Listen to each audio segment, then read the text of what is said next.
Welcome to Fanatics Frenzy. It's an honor to have you here. Ho, ho, ho. Merry, almost Christmas. Okay. We're a week away from Christmas, and, you look good. You look good with your hat. Thank you.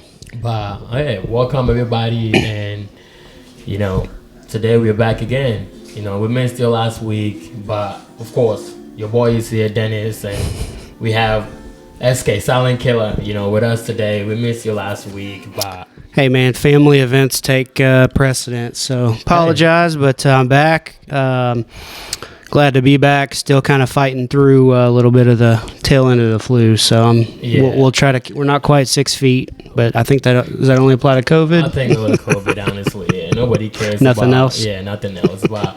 Yeah, man. So, how you feeling? You think you're going to fight through this, before Christmas? Yeah, I would much rather get it the week before. Mm-hmm. Yeah, that way at least next week should be on the mend. So, yeah. Well, the only thing I hope is I don't get it, because now you have it. Hopefully I don't get it before Christmas, and I have to fight through that. I don't want to go through all of that. But well, so far it's worked its way through, 3 of us? So it's just slowly, it's like the Grim Reaper. It's just kind of walking behind you. Well, hey, I hope, I can dodge that. But today we have, a few things that we want to clear, or talk about. We have super early Super Bowl predictions. I know we're still a few games out from the playoffs, but I feel like, it's still early to predict who could go to the Super Bowl. But maybe not. Maybe, hey, you got it, and, maybe I don't. And then, of course, we're going to talk about the first round of the college football playoffs. Okay? But before that, make sure you like, subscribe, comment, share, send it over to a friend. Tell us what we're doing well, what we're not doing well, and all of that. And we always appreciate you guys, watching us. But before we start, I have a few things that I want to ask you. All right. Because, we always talk about who's the goal, who is better at this, who is this, and all of that. But I have a game called Delete One Forever. Okay. So I'm going to give you a set of people, players, that you have to delete one from, existence of universe, either them. Like they were never born, or just that they just didn't play that sport, well, you don't know their name? You will find out. We will find out. But you ready? Yeah. Okay. So I'll give you 4 sets. Okay, for this one, there's football, there's money, there's women, and music. Delete one from ever, from the surface of the earth. Okay, say that again. Say those 4 again. Football, money, women, and music. I'm going to probably say music. I think, got to have football. Okay. Definitely got to have women. I don't want to be broken on the street. I don't have to have a ton of money, but I could do those 3 and be just fine. I don't, I can ride in the car by myself without anything going. Really? Yeah, I don't, Country music? Come on. Nah, I mean, if I go to a bar or, back in the day when I used to go to clubs, Lord. You can enjoy, a beverage and the women. Okay, you don't have to have the music. Okay. So, I'd say music. Okay. So the next one I have Pele. Okay. Usain Bolt, Muhammad Ali, okay, and Babe Ruth. Man. Pele. What Usain Pele? Bolt. Usain Bolt, Mr. 9.58 seconds. Muhammad Ali. The greatest ever. Mr. Fly like a, what was it? Fly like a honeybee. I don't know about that. No, sting like a bee. Like a bee. Yeah. Okay. And Babe Ruth. I tell you, baseball is kind of down on my list of sports to watch. That's America's favorite pastime activity. Yeah, not mine. Okay. So I would probably say Babe Ruth. I mean, those are hard selections. What Bolt did, is it, you think of sport, and how long he was around. It seemed like he was there and gone, in a flash. Yep. So, Yep. but what he did for the 100-meter, for Olympics, for Jamaica, for his country, I think you got to have him in. Obviously, greatest of all time there. Pele, as a soccer fan, just depends on who you talk to. Probably still the GOAT, at least in the top two. He's definitely on Mount Rushmore for soccer. I would probably say I could do without, again, it's all going to be personal perception, but I think I could do without Babe Ruth. Okay, well, that's fine. The next one we're going to get into, okay? So, you know about Maradona's Hand of God. The goal, okay. So that one, Michael Phelps, 8 gold medals. The Miracle on Ice, okay, and Tom Brady's Super Bowl comeback. That 28 against Atlanta Falcons. I would say take. This is just what I would take away. Okay. Correct. So, I would take away the Hand of God goal. Okay. I think. Michael Phelps. The most decorated Olympian. Yeah. The comeback in the Super Bowl just cemented it for Tom Brady. Right. I think number one, it was an illegal play that should have been caught. I know there's all in every sport. There's plays that should have been called that weren't, that either led to a score or something, but the importance of that goal, the importance for Maradona himself, and the way it happened, and kind of what I look at is, would it have happened today? Right. That it wouldn't. No. VAR. Tom Brady's coming back. It's coming regardless. Back. Michael Phelps is getting those. Michael Phelps is getting the gold medals. Miracle on Ice, maybe. The Miracle on Ice is one of those that's American history right there. And against the Russians, you're taking a bunch of college, hockey players versus professionals, and the age difference. They had gotten killed like a couple of weeks before, just in a tune-up game by, I think it was 8 goals, and you got to keep that one in there. So I would take the Hand of God goal away. That's fair. Okay, so we got Stephen A. Smith, Joe Buck, or Chris Collinsworth. Oh my goodness! Well, I'm keeping Stephen A. because he's kind of he's abrasive sometimes, but I like that. I like commentary that's colorful, and I don't mean that color. But I like some of his takes. I don't have a problem with him like some people do. Right. Man, the Collinsworth versus Joe Buck. Collinsworth called Miracle on Ice. Didn't he? No, that was Al Michaels. That's Al Michaels. Yeah. My bad. Sorry. Collinsworth with his laughs and his Sunday Night Football incessant rants on Patrick Mahomes. And then Joe Buck just hates the Cowboys and loves to dig in when they're having a bad game. Yep. That's a hard one. I would probably say Joe Buck. Okay, fair. Yeah, I just think there's too much. They're supposed to be subjective, and there's too many times he just gets on my nerves. Yeah. I could deal with the Collinsworth laughs and that's Patrick Mahomes for I could get behind that. So yeah, get Buck out of there. All right. So last one? College football that we're gonna get into. College basketball, March Madness and all of that, and college baseball. I feel like this is a straight shot, Baseball just doesn't have the same. Yeah, it just doesn't hit the same. It doesn't hit the same in college. Yeah, it's major leagues is what everybody watches MLB and when it gets into October and watching the playoffs, you got some cool weather. You got just everything's amped up, full stadiums. You can hear the crack off the bat. Aluminum bats in baseball. There we go. Which hopefully they're going to bounce back this year. So, yep. But I would say college baseball. You got to love March Madness and the tournament, the way they do things, and then brackets. College football, even though people say it's being ruined and turned into semi-pro at this point in time. you still have the fan bases in some of those college towns that don't have professional teams, and that's their life. Yep. So, yeah. And then I feel like baseball have too many farm systems that ends up being like amateur or whatever thing. But yeah, well, that was great. We're gonna get into our next one. All right, so way early Super Bowl predictions. What teams are you taking from the AFC and then the NFC right now? So, I think it's on the NFC side. I think it's Detroit. Okay.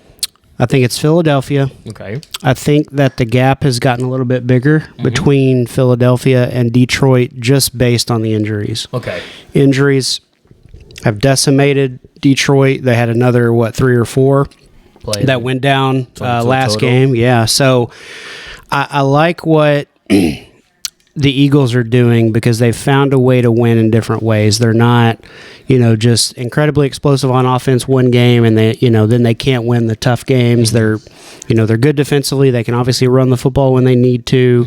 And, again, with Detroit scoring 41 points and still losing, again, Buffalo offensively is, at this point, the best in the league by average. And, they have the MVP candidate front runner on that side. Right. So, it is a different team, but when you get into playoff football, the defense is going to be what really carries you when you need to stop, or if weather conditions are bad, that type of football travels, and Philadelphia can play it. And I'm not, a few weeks ago, I would say Detroit could too. Right. But, now you got a running back who's banged up and, just for the season. Yeah, just a lot going on that I just, at this point in time, would pick Philadelphia as the winner of the NFC. And I think you have, Green Bay that's in that mix. They're kind of in there with Detroit, probably a step below, but catching up to Detroit. And, not because of, they're playing better football, just based on injuries. Right, I mean, it's evening the playing field. And then the Vikings, they're kind of right there with the Packers. They'll play each other, coming up. And I think that'll kind of tell us who out of those two teams, who we feel is probably the top contender. Right. So, NFC, I'm taking Philadelphia right now. But I have to agree with you on that. Of course, Vikings, they're not ready yet. Green Bay, also young team. They have a little bit, maybe a year or two before they step it up a little bit. But right now, I can see Philly being the number one or the clear favorite. What about the AFC right now? So the old mantra is, to be the champ, you got to beat the champ. That's right. And Buffalo and Kansas City, if you look at the eye test and you look at the way things are going right now, I would lean Buffalo. But the thing you got to always remember is when you get into the playoffs, it's win or go home. And one and done. Yeah. And the whole strength of schedule thing bothers me because it's very hard to win in football. No matter how they're winning, they're still winning. Same thing applies in college. So the whole strength of schedule just annoys me to no end because you only beat the teams that are put in front of you. Yeah, and if it was that easy, there'd be a lot more undefeated national champions in college, and you're going on the road. It's the different environments. You're going to have injuries. You're going to have illnesses. You're going to have all of that, and so the games aren't played on paper. And so all that to say that it applies obviously for college and NFL, but when you're in the playoffs, it's going to come down to who can make those plays when the game's on the line. And for the last few years, it's been Patrick Mahomes. That's right. I see something different this year in Buffalo, and I'm picking them at this point to get it done this year. But again, to be the champ, you got to beat the champ. That's so they're gonna probably have to do it in Kansas City, and that's the way it should be. Right. You should have to go beat them at their house, then take it from them. Right. Then you're in the Super Bowl, and you can, obviously play Philadelphia. Well, I believe Buffalo right now probably the best team out of the AFC, but if it has to be an Arrowhead Invitational, you got to go into Patrick Mahomes' house and take it from him. That's why I'm a little hesitant to say they can get it done. Josh Allen is great. Don't get me wrong. He does all the right things and all that kind of stuff. Buffalo does get a little Josh Allen reliant. There's Sean McDermott and Joe Brady calling plays and having kind of like brain dead moments in the end of games, which is not good looking. And that's critical in the playoffs. It's critical. I mean, so you told me Andy Reid and Patrick Mahomes against, Sean McDermott and Joe Brady and, Josh Allen. I just think that Andy Reid and Patrick Mahomes probably, 6 times out of 10. Well, they've proven it. We'll get it done. That's part. The thing, I was going to mention too is Baltimore's kind of fallen out of that, and it's kind of goes to the same point as Buffalo. They've had their chances the last couple of years, and it's that trust factor, and it's the playoffs, and it's can you beat them when it's win or go home, and they haven't. So, I don't even really consider them right now. Maybe they surprise and make a run and do all that, but again, it's going to come down to the same thing between Kansas City, Buffalo, and Baltimore's kind of on the outside looking in. Okay, so you're saying Philly and Bills in February in New Orleans. Yep. Perfect. Listen, what you got for me today? So, in the spirit of college football, 12-team playoff this year, just some fun questions. Yes, sir. We'll kind of see how this goes. Just some different things on, uniforms, colors, sites, and, it should be fun. It's the inaugural season of it. There's been talk about, that they shouldn't be seeded like this, or they should be reseeded after the first round. Right. These teams shouldn't have buys. Again, we're much better off than where we were when it was just two teams. Right. So they'll from previous. Yeah, years. So they'll get it right. Give them time, but this is going to be a fun first year. Okay. So we have 3 teams in this playoff: Tennessee, Texas, and Clemson, that are all orange. Okay, orange is my favorite color, but I found that there are some that do look hideous. So who's got the best looking orange? Best looking orange out of those teams, I will go Texas. Longhorns. The burnt orange is just more worldwide known. They probably should be a world famous Texas Longhorns instead of world famous world famous Buckeyes. Yeah, but yes, that orange looks better in my opinion than the other ones right now. Yeah. Yes. We need Gus Johnson on some of the Texas calls where he's losing his mind over Ohio State, and then heaven forbid somebody plants a flag against his beloved Ohio State Buckeyes. Mm-hmm. All right, yeah, and with Texas, I do when they do the all white and you got the burnt orange, that burnt orange is darker and it just looks cooler. It's limited accents on it, so it looks good. 100%. So first round, a lot of these teams get to host a playoff game, which is actually pretty cool. You get the bowls that come in for the next round and beyond, but who has the best home site and kind of home field advantage do you think between Texas, Notre Dame, Ohio State, or Penn State? This is not close at all for me. It has to be Penn State. Penn State is just white out. I think that atmosphere just nobody can trump that in. Yeah. College football, and I will go Penn State with that white out atmosphere. Well, the one thing I saw that's actually pretty interesting is that they said that one's the hardest one right now, or for Penn State fans, they're not buying the tickets, and the tickets are only like $60 to get in. So.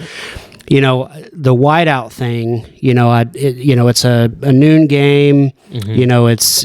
which I think takes away the whiteout thing. But I think like whiteout, you have to They can still do it, but it's not. It doesn't look as nice and as with the light, under the lights. On evening. So, but I do agree. I think that one, I think they missed an opportunity. I know they've got, whether it's TV schedule and money and all that. I know games have to be played in a certain way to make sure the viewership's up, but I think they missed one there with that one. Okay, so obviously there's some lower seeded teams and some teams that just kind of barely got in. between these teams, I guess you could technically kind of call them Cinderellas. It's their first time in there, and obviously they're not expected to do much. But who would you like to see more make a run between Boise State, SMU, or Indiana? It has to be SMU, just because Texas, they're right up here. We can drive up to the school. It's the first year in the ACC. They're like almost paying to be there. Yep. Nobody expected SMU to be that good. I mean, Signetti, when he came to Indiana, brought his own players, and it was kind of like we didn't think they were gonna be 11-1, Yep. but he was like sort of after. It was kind of like, he was gonna be good. But SMU, nobody thought Yep. it was gonna be that. So 100% SMU, with a Cinderella story, it's going to be hard because one, they have to go to Penn State and do the unthinkable. Mm-hmm. But if they can put that one out, that would be really, really sweet, and that would be good.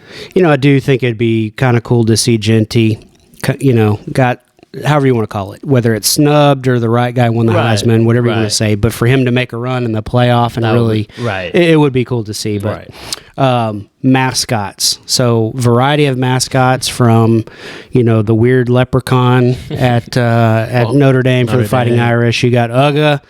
The bulldog, you have Bevo, obviously, and then you have you got the tiger, you got the volunteer. What's the best mascot here in the playoff? I think so far with the teams that are left at all, none of those mascots are no Red Raiders, on the back of the horse, or the masked rider on the back of the horse, riding around it. But second place to Red Raiders or the masked rider, I'll give it to Bevo. I think so far with the teams that are left, you can call it a little Texas, pride also, or like, I'm going in because it's Texas, or but Bevo for sure. So far, the teams that are left, it's Bevo. It's kind of funny because I don't think he's allowed at any of them, which I get a limited space, whatever. But but we can let the little bulldog run around. Why not Bevo, man? Come on. all right, who at this point, if you had to pick a winner, who do you think's winning? I'll go Oregon.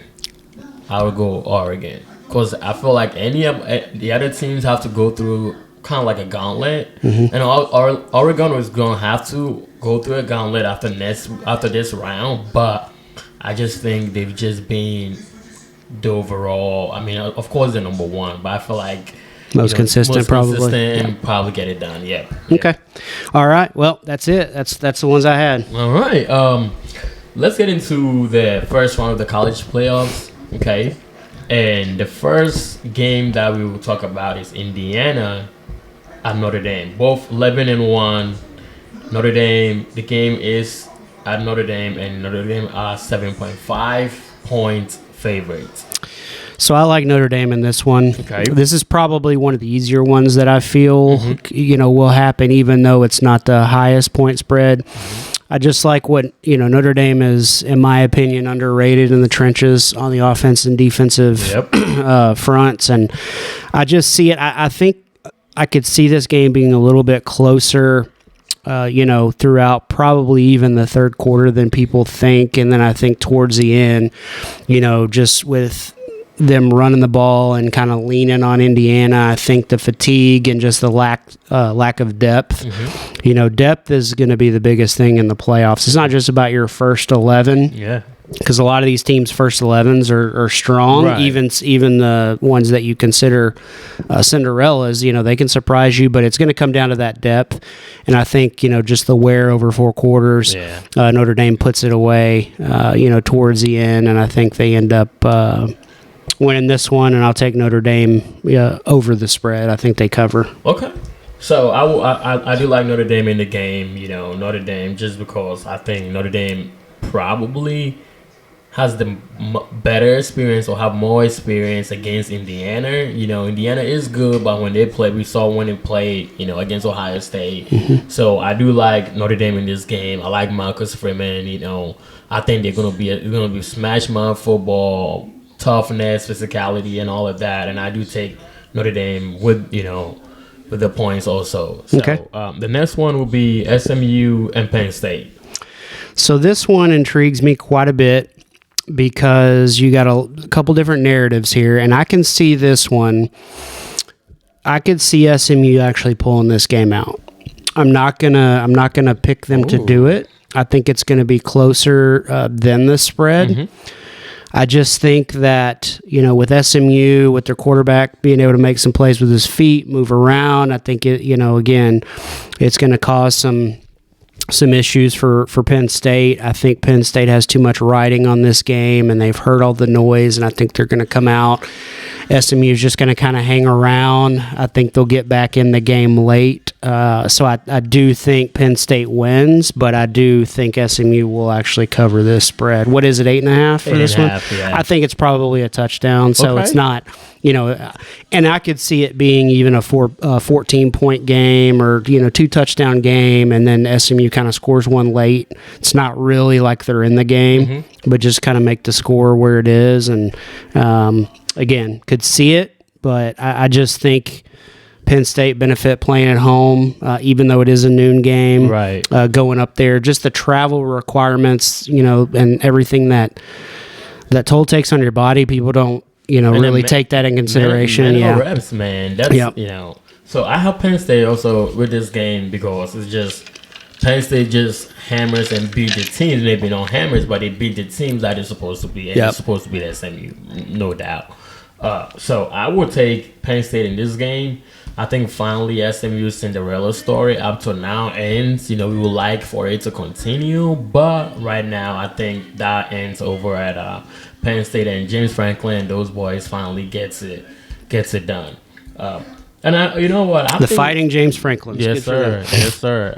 I think I might pick Penn State to cover also. Okay. With the 8.5. Tennessee and Ohio State. Okay. So this one, Ohio State 7.5 points favorites. Yeah, I think a lot of people are picking Tennessee. I think mistake. I think that the Big Ten plays a very similar style to the SEC, so I think those matchups are going to be the most common. In terms of physicality. Again, it's going to come down to the depth and who has the dogs on 2 deep and 3 deep to come in and help. So I do like Ohio State in this one. Okay. Now,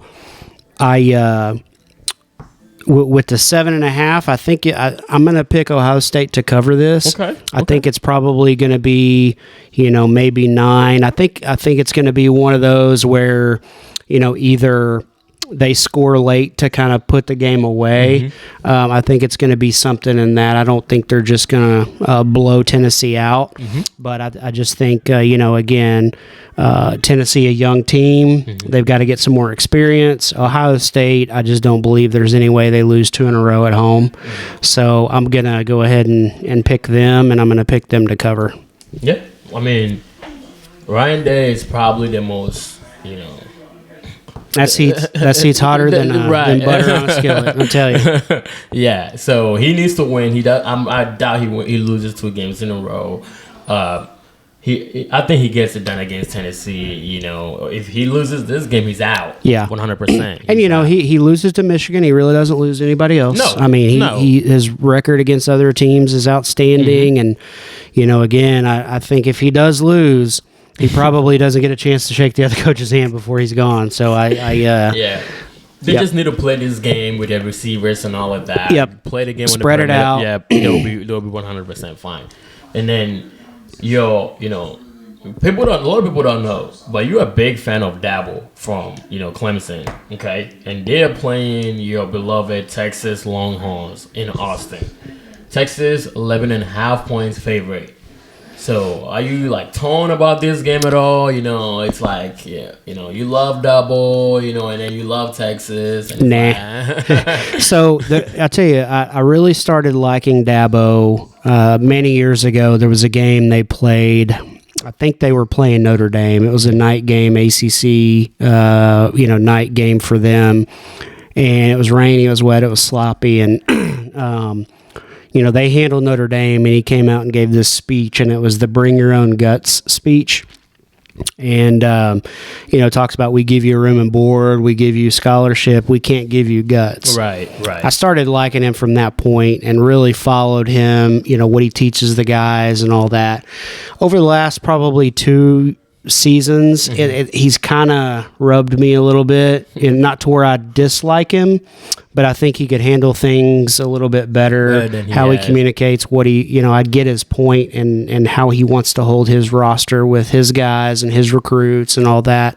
Doesn't necessarily use the NIL or the portal like a lot of teams, and I think you're going to see that this weekend because Texas does. They recruit well, and then they fill the needs that, and it's about depth. Again, we talked about it, and I think you'll see that this weekend. Texas has a lot more depth, especially on the defensive side in the trenches. Their offensive line is stout, and then they have a couple of, portal players that'll come in and work and help the other guys. So I think that's going to be the biggest part of this game. I'm actually going to pick Clemson to cover. Okay. I think 11.5 is quite a bit for an offense that has struggled at times like Texas has. There's been some really good games, and then there's some games where they'll jump out and it's, hey, 3 drives in a row we've scored, and then they don't score a touchdown again for, the rest of the game. That's or 2.5 quarters, or they try to kick field goals and miss them. Just a lot of inconsistency lately. So I think that's why a lot of people are picking Clemson for the upset. I just think Texas is too good, offensive, defensive line, and their obviously overall defense is top in the country. It's elite. So I'm gonna say it's probably like a 10-point game. Okay. Still, probably double digits, but I'm gonna take Texas with Clemson to cover. I think Texas does beat Clemson, because Clemson has shown that they struggle against tough defenses. They scored 3 points against Georgia in the first game that they played them, and it's so I just don't think Clemson can score enough points, and Texas probably can overcome a few mistakes if there is any, and Clemson probably cannot, and there's all the other factors in the game, quarterbacks playing against each other and all that kind of stuff, but I do think Texas probably gets it done. Not probably. Texas definitely gets it done 100%. Yeah, interesting storyline with the quarterbacks played each other in the state championship game in high school. Some news that they shared about Quinn Ewers' injury. He's off the brace. He's moving around a lot better. I think you're going to see a different Quinn Ewers here in the playoffs. I think it's just, hey, I'm just going to stop thinking so much and trying to aim. I'm just going to go out and sling it. If you watched the first half of Georgia when he was just slinging the ball, I mean, he threw for 258 yards in the first half. Again, outside of, there was one of the interceptions, the receiver, you can tell Bond is hurt, and he just can't cut the way he normally does, and just kind of led to that one. The other one was on Quinn, but I think you're going to see a different version of him. I do think they'll probably bring in Arch on some more run packages, especially as the playoffs go on. Don't know that they'll need it as much in this game, but they will when they face some different defenses. But yeah, it's all going to be about the quarterback with Texas. If they get Quinn Ewers, of last year Big 12 championship game, even the playoff game, he played well. Against Michigan this year, against a good defense, against Alabama last year in Tuscaloosa. If they get that version of Quinn back, this team can win the national championship hands down. They just got to get the consistency there. So, well, we're done. But you brought up Quinn Ewers. 30 seconds. Do you think he should go to the NFL? Or he should stay one more year. Here's the thing: if he stays one more year, he won't be at Texas because it's Arch time. But do you think he goes or he stays? Quick. Do I think he goes or what he should? What do you think he should do? I think he should go, and here's why. I think he should go because he's not going to be one of the top 1 or 2 quarterbacks taken. He's probably going to be a mid-second rounder, maybe a third, possibly an early third rounder. Yeah. You get into pretty good situations when that happens. If you're the first pick or the second pick, there's a reason why you're going. Yeah. And I think he could get himself in a position to sit behind somebody for a year, 2 years, maybe even 3 on a pretty good team that's already established and, learn from a veteran quarterback who's probably playing in a playoff game or 2. And so I think he should do that versus he's not going to play at Texas. So he would have to transfer. He could transfer for an opportunity to win a national championship. Yep. He has that this year. I don't think he really cares about the Heisman Trophy. Right. He's still got a position here where if he goes out and lights things up these last 4 games and wins a title, his stock draft will go up. Right. So he's still got a chance to work himself back into maybe a late first round or early second. But again, I think that would be the best for him because he would get on a better team and in a better situation than being one of the top 1 or 2 quarterbacks taken. Perfect. All right. Well, I hope, you get well soon. Hopefully this bug can leave everybody alone and then we can be able to enjoy Thanksgiving. Christmas. I was going to say. Yeah. Thank you, folks. And always like, comment, subscribe, share it to your friends, family. Tell us, your thoughts and what else you want us to hear. You want to hear from us. Merry Christmas. Merry Christmas, everybody. Next week. All right. Bye-bye.